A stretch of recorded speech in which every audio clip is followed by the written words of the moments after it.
A ver, cuando uno piensa en un delito, lo normal es imaginar algo permanente, ¿no? Como una mancha que ya no se quita. Pero, ¿y si os dijera que el propio sistema legal tiene, por así decirlo, fechas de caducidad? Pues de eso vamos a hablar hoy. Vamos a meternos de lleno en un concepto que suena muy técnico, pero que es fascinante: la extinción de la responsabilidad penal. O sea, el momento exacto en que el Estado simplemente pierde su derecho a castigar. La pregunta, entonces, es bastante clara. ¿Dura para siempre la responsabilidad que se deriva de un delito? Pues aunque parezca mentira, la respuesta es un no rotundo. Y es que el poder del Estado para castigar no es para nada infinito. Tiene unos límites muy, muy claros, y uno de los más potentes es sin duda el paso del tiempo. Vale, pues este es el concepto clave, el que está en el meollo de todo: la extinción de la responsabilidad penal. Lo encontramos en el artículo 130 del Código Penal y en el fondo es muy simple de entender. Llega un punto en que el Estado ya no puede imponer un castigo. Y ojo, esto es súper importante. No significa que el delito no haya existido. Claro que existió. Lo que significa es que el derecho a sancionar ese hecho se ha esfumado, se ha desvanecido. Y ahora vamos a ver por qué puede pasar esto. Venga, vamos con la primera parte: extinción antes del veredicto. Y aquí es donde la cosa se pone de verdad interesante, porque uno tiende a pensar que esto de la extinción pasa al final de un proceso larguísimo, pero no. A veces la responsabilidad penal se esfuma incluso antes de que haya una sentencia firme. Son como, bueno, como unas salidas de emergencia que tiene el sistema judicial. Y una de esas salidas es esta. A veces el reloj simplemente se agota para el propio delito. Esto es lo que llamamos la prescripción del delito. Es literalmente como una cuenta atrás. Imaginas un cronómetro que empieza a correr en el momento en que se comete un delito. Si ese cronómetro llega a cero antes de que el sistema judicial actúe de verdad contra el culpable, se acabó. El Estado pierde su turno, su oportunidad de juzgar. El tiempo se le ha agotado. Pero un momento, aquí hay que hacer una pausa y entender algo que es fundamental, porque es muy fácil liarse. No es lo mismo que prescriba el delito a que prescriba la pena. Son dos caras de la misma moneda, sí, pero el efecto es totalmente distinto. A ver, si lo que prescribe es el delito, el proceso se para en seco. ¡Pum! Ni siquiera se puede llegar a juicio. En cambio, si lo que prescribe es la pena, la cosa cambia. Aquí ya ha habido un juicio y hay una sentencia firme, pero ha pasado tantísimo tiempo sin que se ejecute esa condena que el Estado de nuevo pierde el derecho a obligar a esa persona a cumplirla. ¿Se ve la diferencia? Es clave. Y claro, la siguiente pregunta es: ¿y de cuánto tiempo estamos hablando? Pues el Código Penal en su artículo 131 lo deja bastante claro. Y la lógica es aplastante. Cuanto más grave es el delito, más tiempo tiene el Estado para perseguirlo. Por ejemplo, para los delitos más graves, esos que llevan penas de más de 15 años de cárcel, el plazo es de 20 años. Para delitos menos graves, con penas de 5 a 10 años, baja a 10 años. Y en el otro extremo, para los delitos leves, el reloj corre que vuela, solo un añito. Pero atención, porque como en casi todo en derecho hay excepciones. Y estas son de las que ponen los pelos de punta. Hay crímenes de una gravedad tan inmensa que la ley dice: hasta aquí hemos llegado. Actos tan atroces como el genocidio o el terrorismo con resultado de muerte, para estos crímenes la sociedad nunca, jamás puede perder el derecho a juzgarlos. Para estos no hay reloj, no hay cuenta atrás. Sencillamente nunca prescriben.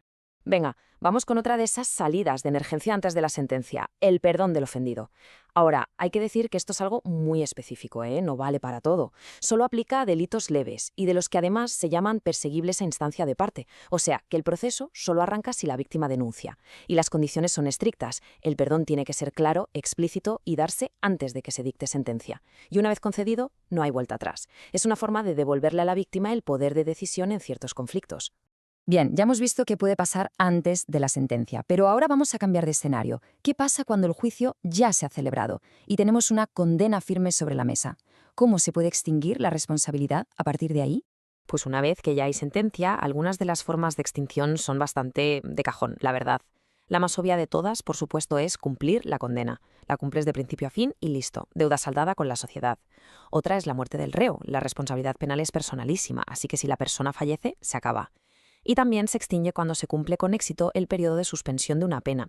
Es decir, te suspenden la entrada en prisión con unas condiciones, las cumples y la pena se da por extinguida. Y ahora llegamos a un tema que siempre trae cola, una figura muy conocida y a menudo muy controvertida: el indulto. Es súper importante que quede claro. Un indulto no es una decisión de un juez, no. Es una medida de gracia, una decisión que toma el Poder Ejecutivo, el Gobierno, y que básicamente consiste en perdonar o reducir una pena que un tribunal ya ha impuesto. Y aquí es donde tenemos que ser muy precisos. ¿Qué hace y qué no hace un indulto? A ver, lo que sí puede hacer es perdonar toda o parte de la pena. Por ejemplo, que no se tenga que entrar en la cárcel. O cambiar una pena por otra más leve. Pero, ¿qué no hace? Pues para empezar, no borra el delito. El hecho delictivo sigue ahí. Tampoco cancela los antecedentes penales. Y, algo importantísimo, no elimina la responsabilidad civil. O sea, la obligación de indemnizar a la víctima sigue intacta. El indulto va solo y exclusivamente a la pena. Y es precisamente ahí donde nace toda la polémica que rodea al indulto. Pensadlo bien, es una decisión del gobierno, del Poder Ejecutivo, que está en la práctica anulando o cambiando una sentencia firme de un juez, que es el Poder Judicial. Esto inevitablemente choca de frente con el principio de separación de poderes y por eso siempre genera un debate tan intenso. ¿Os acordáis del reloj que mencionamos antes? Pues ahora vuelve a ponerse en marcha, pero para la pena ya impuesta. Esto es la prescripción de la pena. Imaginaos que alguien es condenado, pero por lo que sea, porque huye, por ejemplo, no llega a cumplir esa condena. Pues bien, esa pena también tiene fecha de caducidad. Eso sí, los plazos aquí son muchísimo más largos. Pueden llegar hasta los 30 años para las sentencias más gordas. Y la lógica es diferente. Aquí ya no hablamos de presunción de inocencia. Aquí ya hay una sentencia que declara a alguien culpable. Vale, entonces recapitulemos un poco. Hemos visto cómo la responsabilidad penal se puede extinguir por el paso del tiempo, por el perdón, por cumplir la condena. ¿Pero ahí se acaba todo? ¿Es ese el final del camino? Pues no, no del todo.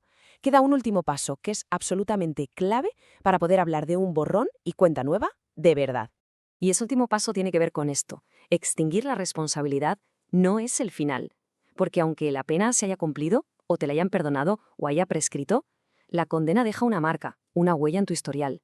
Esa huella son los antecedentes penales. Y esto no es una tontería, no es algo simbólico.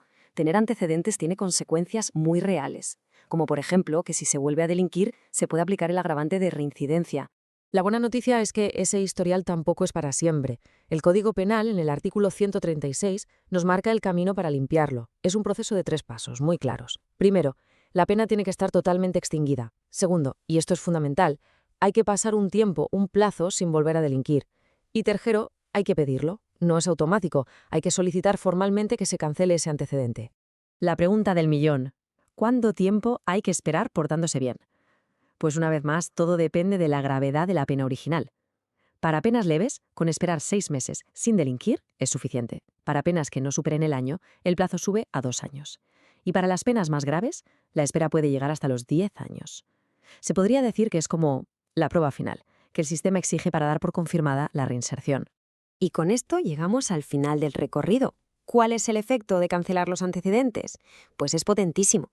La ley es muy clara. Una vez cancelada la inscripción, no podrán ser tenidos en cuenta efectos de reincidencia. Dicho de otra manera, a nivel legal es como si ese delito nunca hubiera ocurrido. Ya no se puede usar para agravar una nueva pena. Es, ahora sí, el borrón y cuenta nueva definitivo, el que permite una reintegración completa, sin ese lastre legal del pasado.